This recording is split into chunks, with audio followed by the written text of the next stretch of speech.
Camera rolling. And 3, 2, 1. Hello and welcome to Leadership Sketches, our weekly reality check on creative leadership. Every week I want to share ideas and best practices on creativity, leadership, and everything in between. In this sketch, we're going to talk about being the smartest one in the room. And this is one of my greatest mistakes, both as a creative and also as a leader. But also I want to tell you how I overcome this issue.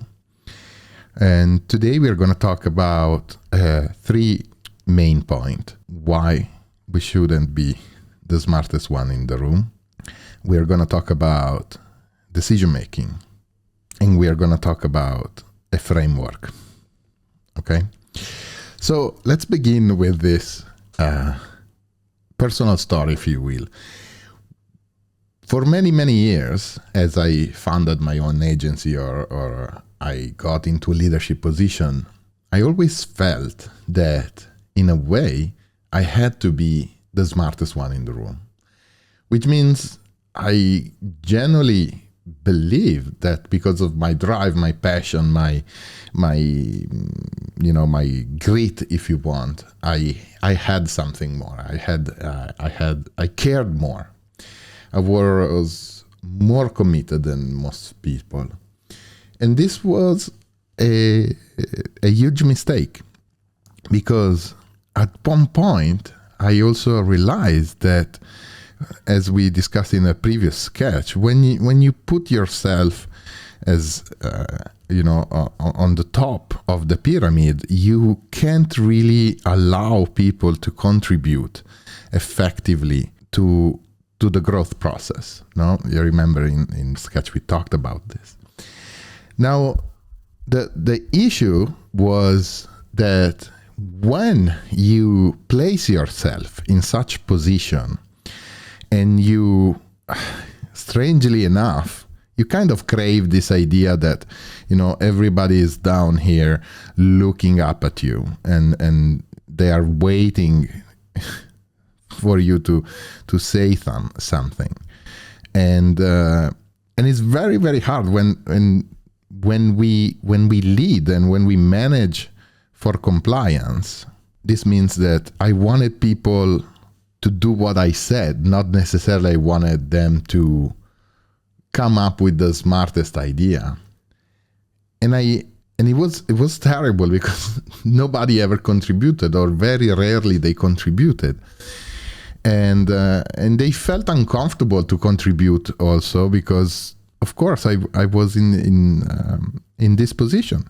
Now I had to figure out a way to come up with, how can I break this practice?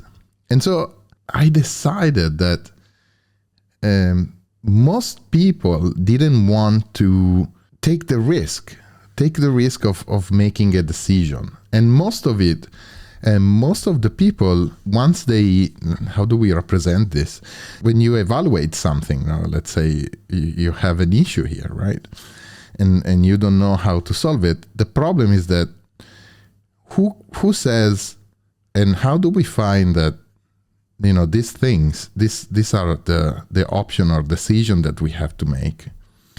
How do we evaluate if this option is a good option or is a bad option, right? And because we didn't have a system that defined, if, we can say on a scale of 1 to 10, or we can do the wonderful 5 stars or 3 stars rating.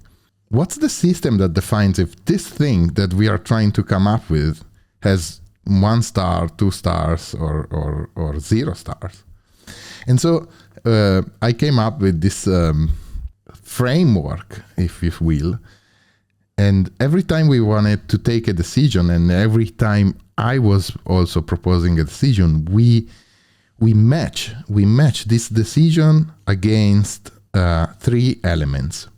And I call this the 3 E's. right? So these three elements are quite are quite simple, but it worked really well, and it it might sound simplistic at the beginning, but in reality, it really transformed the way that we took decision, both in the studio and in the other organization. And these three are: let's take one of these options, and let's say, okay, given this choice, given this decision that we have to make, first of all, one, is it effective? No. What does it mean that this decision is effective? Effectiveness, it means results over objective, okay? Which means, are we actually hitting the target that we want to achieve?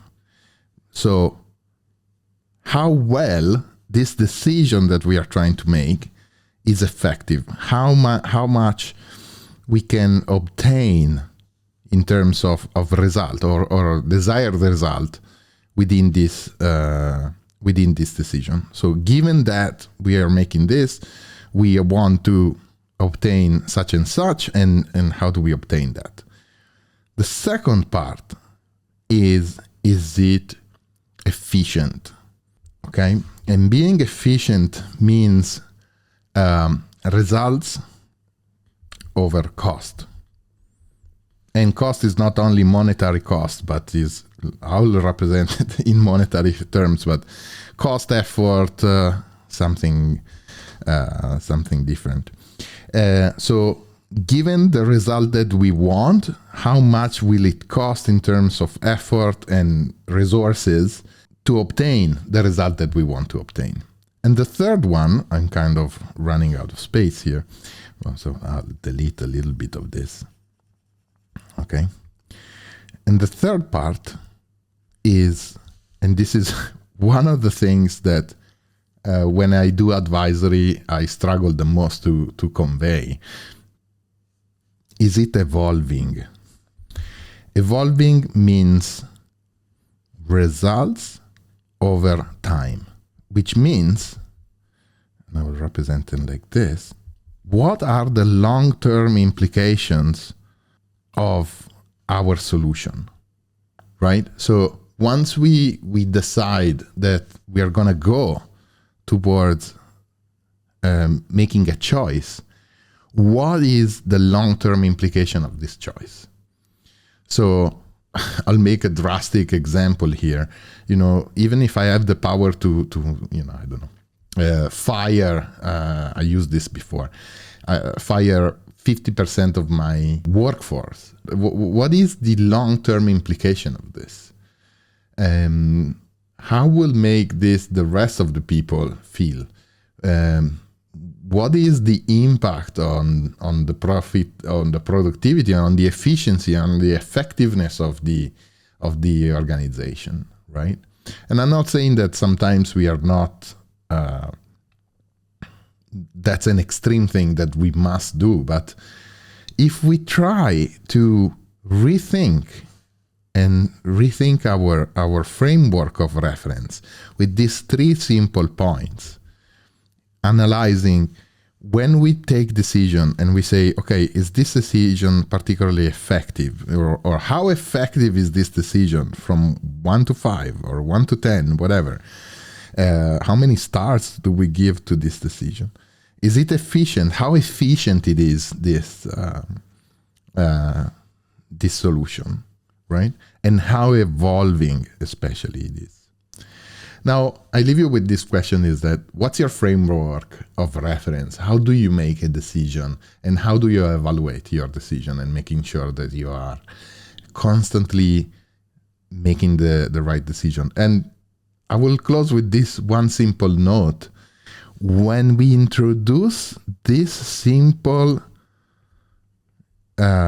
framework, what happened is that everybody in the organization felt empowered to promote their ideas.